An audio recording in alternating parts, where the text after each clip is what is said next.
Hello my dear! Welcome to another grammar lesson nga Bisaya ang explanation. I'm Teacher Maya ug muni ang akong pangutana. Unsay saktong answer ani?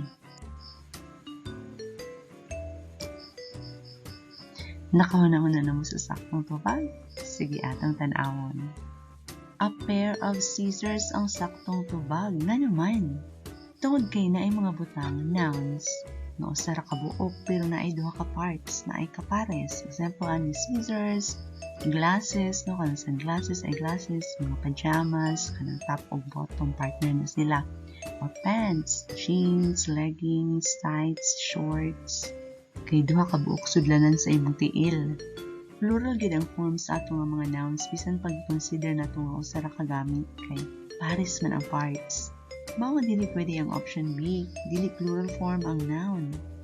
Mao dili pwede ang C, kay plural ang noun, pero gipartneran og article nga a nga pang singular.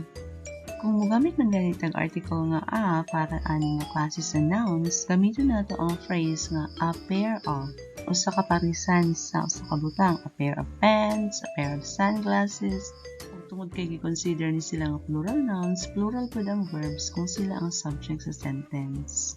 The pajamas are too big for her. His jeans have holes in them. Plural ang verb forms, are, have, kay pares man ang parts. Pero kung na ay a pair of na phrase sa subject, singular na ang verb, kaya ang gipasabot-an nga main subject, ang pair na.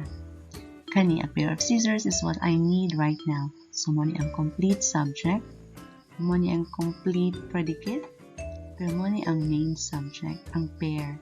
Ug mo ni ang verb, singular, kaya nag-discuss na about sa pair. Kaning of scissors, nag-describe na lang kung unsa nga pair.